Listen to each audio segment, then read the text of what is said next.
നമസ്കാരം. പ്രാദേശിക വാർത്തകൾ.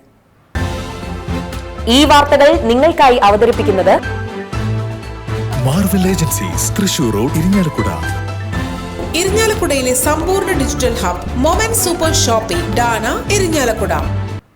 കാറളം ഗ്രാമപഞ്ചായത്തിലെ നന്ദി തൂവാനം ടൂറിസം പദ്ധതിയുടെ ഭാഗമായി കൊട്ടവഞ്ചിയുടെയും കയാക്കിന്റെയും trial run advocate Thomas Unniyadan MLA ഉദ്ഘാടനം ചെയ്തു.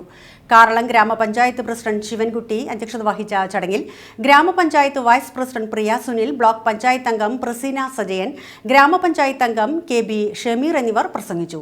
നന്ദി തൂവാനത്തിന്റെ പ്രകൃതി സൗന്ദര്യവും ജലവിനോദ സാധ്യതകളും പ്രയോജനപ്പെടുത്തി പ്രദേശത്തെ പ്രധാന വിനോദസഞ്ചാര കേന്ദ്രമായി വികസിപ്പിക്കുന്നതിന്റെ ഭാഗമായാണ് കൊട്ടവഞ്ചിയും കയാക്കും ഉൾപ്പെടുത്തി ട്രയൽ റൺ സംഘടിപ്പിച്ചത്. പദ്ധതി യാഥാർത്ഥ്യമാകുന്നതോടെ ആഭ്യന്തര വിദേശ വിനോദസഞ്ചാരികളെ ആകർഷിക്കുന്നതിനൊപ്പം പ്രാദേശിക തൊഴിലവസരങ്ങൾ സൃഷ്ടിക്കുന്നതിനൊപ്പം പ്രദേശത്തിന്റെ സാമ്പത്തിക വളർച്ചയ്ക്കും ഇത് സഹായകമാവും.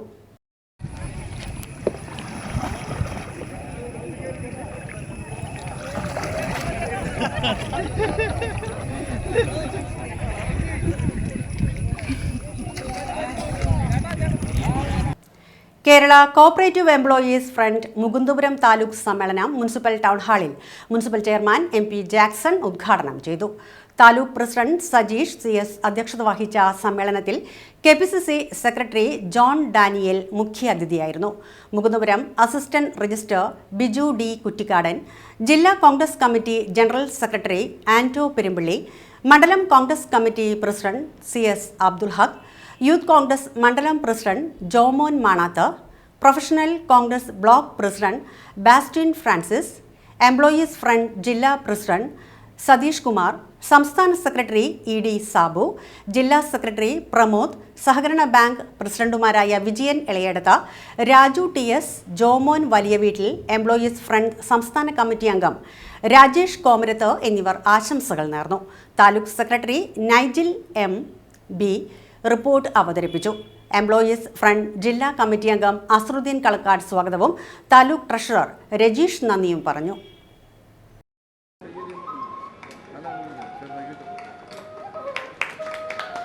നമുക്കറിയാം, ഒരു ബാങ്കിനെ കുറിച്ചൊരു ആശങ്ക വന്നാൽ അത് ചീട്ടുകൊട്ടാരം വീഴുന്നത് പോലെ വീഴാൻ വളരെ എളുപ്പമാണ്.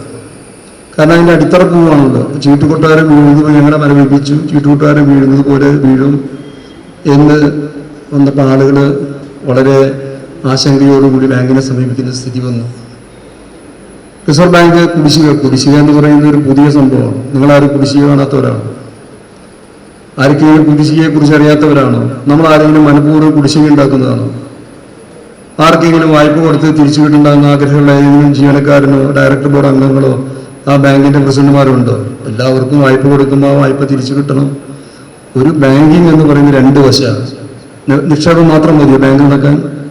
ആ നിക്ഷേപത്തിനനുസൃതമായി വായ്പ കൊടുക്കുമ്പോഴാണ് ബാങ്കിന് വരുമാനം ഉണ്ടാക്കാനും ബാങ്കിൻ്റെ പ്രവർത്തനത്തിൽ മുന്നോട്ട് കൊണ്ടുപോകാൻ സാധിക്കുള്ളൂ. അപ്പം നിക്ഷേപവും വായ്പയും ഒരുമിച്ച് പോകുമ്പോഴാണ് ഒരു ബാങ്ക് ഹെൽത്തി ആയിട്ട് പ്രവർത്തിക്കുള്ളൂ. 2023-24 ബാലൻസ് ഷീറ്റിൽ ഞങ്ങൾക്ക് ടെക്നിക്കൽ റൈറ്റ് ഓഫ് പറ്റും. അതായത് സാങ്കേതികമായി വായ്പ എഴുതിയിട്ടുള്ള നിങ്ങൾക്കതിന് പറ്റില്ല. ഞങ്ങൾക്ക് ടെക്നിക്കൽ റൈറ്റ് ഓഫ് പറ്റും. ഞങ്ങൾക്ക് ബാങ്കിൽ ലാഭം ഉണ്ടെങ്കിൽ ഞങ്ങൾ ചെയ്യാം. 23-24 ബാലൻസ് ഷീറ്റ് ഞങ്ങൾ എല്ലാ കൊല്ലം ബാലൻസ് ഷീറ്റ് പത്രത്തിൽ പ്രസിദ്ധീകരിക്കണം. 23-24 ബാലൻസ് ഷീറ്റിൽ 34 കോടി രൂപ ടെക്നിക്കൽ റൈറ്റ് ഓഫ് നടത്തിയ ബാങ്കാണ് ഇന്ത്യ ടൗൺ കോപ്പറേറ്റീവ് ബാങ്ക്. ലാഭമില്ലാതെ ചെയ്യാൻ കഴിയില്ലല്ലോ. 34 കോടി രൂപ ടെക്നിക്കൽ റൈറ്റ് ഓഫ് നടത്താൻ ആ ബാങ്കിന് അന്ന് സാധിച്ചു. 23-24 ബാലൻസ് ഷീറ്റ് എപ്പോഴും പത്രാഫീസ് തപ്പിയാൽ കിട്ടും. അവിട്ടത്തൂരിൽ നിയന്ത്രണം വിട്ട കാർ സ്കൂട്ടറുകളിൽ ഇടിച്ചു കയറി 3 പേർക്ക് പരിക്കേറ്റു. പുല്ലൂർ അവിട്ടത്തൂർ റോഡിൽ LBSM ഹയർ സെക്കൻഡറി സ്കൂളിന് സമീപത്തെ വളവിൽ വെച്ച് ഞായറാഴ്ച രാവിലെയാണ് അപകടം നടന്നത്. പുല്ലൂർ ഭാഗത്തു നിന്നും വരികയായിരുന്ന അവിട്ടത്തൂർ സ്വദേശി ജീമോൻ ഓടിച്ചിരുന്ന കാറാണ് എതിർഭാഗത്തു നിന്നും വന്നിരുന്ന 2 സ്കൂട്ടറുകളിൽ ഇടിച്ചു കയറിയത്. കാടുകുറ്റി സ്വദേശികളായ ദമ്പതികളാണ് ഒരു സ്കൂട്ടറിൽ ഉണ്ടായിരുന്നത്. മറ്റൊരു സ്കൂട്ടറിൽ കല്ലേറ്റുങ്കര സ്വദേശിയായ യുവാവുമായിരുന്നു. പരിക്കേറ്റവരെ പുല്ലൂർ മിഷൻ ആശുപത്രിയിൽ പ്രവേശിപ്പിച്ചു. കാറിന്റെ അമിത വേഗമാണ് അപകടത്തിന് ഇടയാക്കിയതെന്ന് പ്രദേശവാസികൾ പറഞ്ഞു.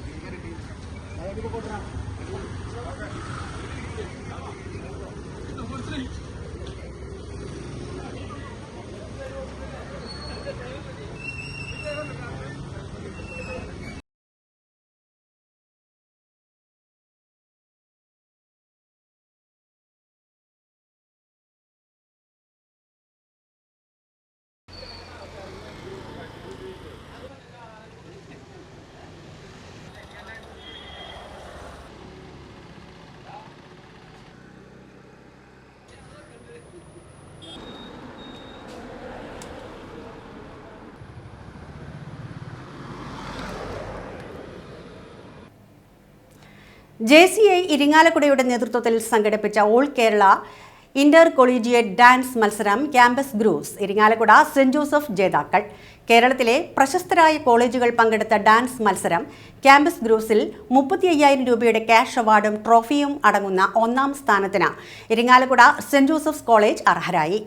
25,000 രൂപയും ട്രോഫിയും അടങ്ങുന്ന രണ്ടാം സ്ഥാനത്തിന് ചാലക്കുടി സെന്റ് ജെയിംസ് നഴ്സിംഗ് കോളേജും 15,000 രൂപയും ട്രോഫിയും അടങ്ങുന്ന മൂന്നാം സ്ഥാനത്തിന് ചാലക്കുടി SH കോളേജും അർഹരായി. Carmel college Mala, Farook college Kozhikode, Vimala college Thrissur എന്നിവർ പ്രോത്സാഹന സമ്മാനത്തിന് അർഹരായി. സമാപന സമ്മേളനം അഡ്വക്കേറ്റ് തോമസ് ഉണ്ണിയാടൻ MLA ഉദ്ഘാടനം ചെയ്തു. JCI പ്രസിഡന്റ് ഷൈജോ ജോസ് അധ്യക്ഷത വഹിച്ച ചടങ്ങിൽ ചലച്ചിത്ര താരം വൈഗ സജീവ് മുഖ്യാതിഥിയായിരുന്നു. Saint Joseph college principal sister doctor Blessy, doctor Abid Akbar, JCI secretary Kiran Srinivas, programme director Harish Paul, മുൻ പ്രസിഡന്റുമാരായ Dibin Ambookan, advocate Hobby Jolly, Telson Kottoly, treasurer Lindo Thomas എന്നിവർ പ്രസംഗിച്ചു.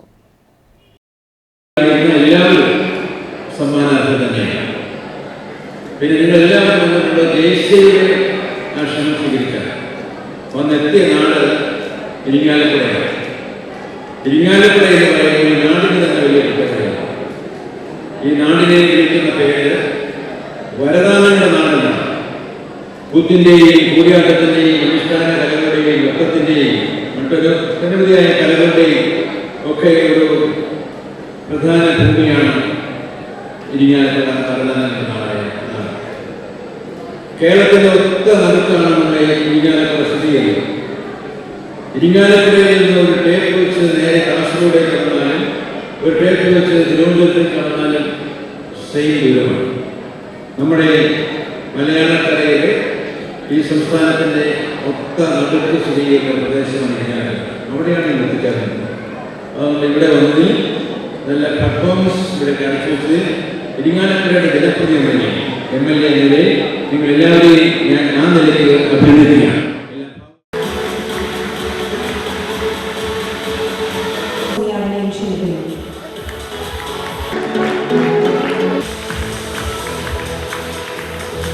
മൂന്നാം സമ്മാനത്തിന് അർഹരായിരിക്കുന്നത് MLA-യിൽ നിന്നും രണ്ടാം സമ്മാനം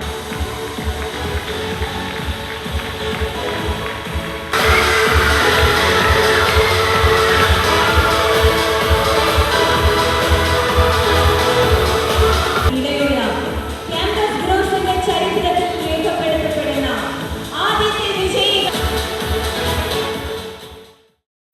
അഭിനയ ഗുരു വേണുജിയുടെ നേതൃത്വത്തിൽ ഇരിങ്ങാലക്കുട നടന കൈരളിയിൽ 2 ആഴ്ചക്കാലം നീണ്ടുനിന്ന നവരസ സാധന ശില്പശാലയുടെ സമാപനത്തോടനുബന്ധിച്ച് സംഘടിപ്പിച്ച നവരസോത്സവത്തിൽ ഇന്ത്യയുടെ നാനാഭാഗത്തു നിന്നും പങ്കെടുക്കാനെത്തിയ യുവ പ്രതിഭാശാലികൾ അവരുടെ കലാപരിപാടികൾ അവതരിപ്പിച്ചു. മഹാരാഷ്ട്രയുടെ ലാവണ്യ നൃത്തത്തോടെ ആരംഭിച്ച കലാപരിപാടികളിൽ കുച്ചിപ്പുടി, ഭരതനാട്യം, മോഹിനിയാട്ടം എന്നീ നൃത്ത ഇനങ്ങളും ഹ്രസ്വ നാടകങ്ങളും അവതരിപ്പിച്ചു. ശ്രവ്യ സുബ്രഹ്മണ്യം, ഗായത്രി വാസുദേവൻ, വസുപ്രദ, സ്നേഹ ചേരലാദൻ എന്നിവർ ചേർന്ന് അവതരിപ്പിച്ച വ്യത്യസ്ത നൃത്തശൈലികൾ കോർത്തിണക്കി അവതരിപ്പിച്ച തില്ലാനയോടുകൂടിയാണ് കലാപരിപാടികൾക്ക് സമാപനമായത്. BJP കർഷക മോർച്ച തൃശൂർ സൗത്ത് ജില്ലാ നേതൃത്വ യോഗം സംസ്ഥാന സമിതി അംഗം ശെന്തിൽ കുമാർ ഉദ്ഘാടനം ചെയ്തു. ജില്ലാ പ്രസിഡന്റ് അഭിലാഷ് കണ്ടാരന്തറ അധ്യക്ഷത വഹിച്ച യോഗത്തിൽ സംസ്ഥാന വൈസ് പ്രസിഡന്റ് സജീവൻ അമ്പാടത്ത് മുഖ്യപ്രഭാഷണം നടത്തി. BJP ജില്ലാ ജനറൽ സെക്രട്ടറി KP ഉണ്ണികൃഷ്ണൻ, ജില്ലാ ഭാരവാഹികളായ Sunil Pinikkal, Pushkaran G Thevarkattil, Sunil T Illikkal, Vanikumar Koppullipparambil, K Ramu, Jaiju Koratty എന്നിവർ പ്രസംഗിച്ചു. ജില്ലാ general secretary AP Sasi Menon സ്വാഗതവും CN സന്തോഷ് കുമാർ നന്ദിയും പറഞ്ഞു. ആ BJPയുടെ വളർന്നു വന്നിട്ടുള്ള ഭരണം കൈയാളുന്ന ആളുകൾക്ക് കേവലം ഒരു സമരങ്ങളെ നേരിടേണ്ടത് എങ്ങനെയാണ് എന്നറിയില്ല. തീർച്ചയായിട്ടും അറിയാം. അപ്പൊ ഈ അക്രമങ്ങളെ അടിച്ചമർത്തുകയല്ല, ആ സമയത്തൊക്കെ നമ്മുടെ ബുദ്ധികേന്ദ്രമായിട്ടുള്ള ബുദ്ധിജീവികളായിട്ടുള്ള ആളുകൾ അവിടെ പാറ്റകളെ കുറിച്ച്, പാറ്റകൾ എവിടെ നിന്ന് വന്നു, പാറ്റകൾ എങ്ങനെ ഓപ്പറേറ്റ് ചെയ്യുന്നു, പാറ്റകൾക്ക് എവിടെ നിന്ന് ഫണ്ട് വരുന്നു, എവിടെ നിന്ന് ഭക്ഷണം വരുന്നു, ഇതിന്റെ വേരുകൾ എവിടെയാണ്, വിദേശ രാജ്യങ്ങളായിട്ട് ബന്ധങ്ങളുണ്ടോ, ഇതിന്റെ ഫണ്ട് വരുന്നുണ്ടോ എന്നുള്ള കാര്യങ്ങളൊക്കെ കൃത്യമായിട്ട് സ്റ്റഡി ചെയ്ത് പാറ്റകളിലൂടെ നമ്മുടെ രാജ്യത്തെ അരക്ഷിതാവസ്ഥയിലേക്ക് നയിക്കാൻ പ്രേരിപ്പിക്കുന്ന തരത്തിൽ പ്രവർത്തിച്ചുകൊണ്ടിരിക്കുന്ന ആളുകളെ, ഓരോ വ്യക്തികളെയും തെരഞ്ഞുപിടിച്ച് നമ്മുടെ കമ്പ്യൂട്ടറിന്റെ ഡാറ്റയിലേക്ക് കൊണ്ടുവരികയാണ്. നിരീക്ഷണം നടന്നുകൊണ്ടിരിക്കുകയാണ്. അവിടെ ഒരുത്തൻ അവിടെ CCTV ക്യാമറ സ്ഥാപിച്ചിട്ടുണ്ട് എന്നുണ്ടെങ്കിൽ ആ CCTVയിലേക്ക് പൊതുമുതൽ നശിപ്പിച്ചുകൊണ്ട് കല്ലെറിയുകയും നശിപ്പിക്കുകയും ചെയ്യുമ്പോൾ അവൻ അവിടെ അഴിഞ്ഞാടുകയാണ്, നിയമത്തെ കയ്യിലെടുക്കുകയാണ്. പക്ഷെ അവൻ അറിയുന്നില്ല, അവന്റെ വിവരം, അവന്റെ കുടുംബ വിവരം വരെ നമ്മുടെ കമ്പ്യൂട്ടറുകളിൽ കേന്ദ്രത്തിന്റെ ആഭ്യന്തര സുരക്ഷാ വകുപ്പിന്റെ കൈകളിലേക്ക് എത്തുകയാണ്. അവിടെ ഭക്ഷണം വിതരണം ചെയ്യുന്ന സമയത്ത് അയാളുടെ വീടുകളിലേക്ക് പോലീസിന്റെ ഉദ്യോഗസ്ഥന്മാർ എത്തിച്ചേരുകയാണ്. ഇതിന് എവിടെ ഫണ്ട് വരുന്നു? കാരണം ഇവിടെ കൂലിപ്പണി നടത്തുന്ന ആളുകൾ അവിടെ ചെന്നിട്ട് ആയിരക്കണക്കിന് ആളുകൾക്ക് ഭക്ഷണം. ഇതോടെ വാർത്തകൾ കഴിഞ്ഞു. നമസ്കാരം.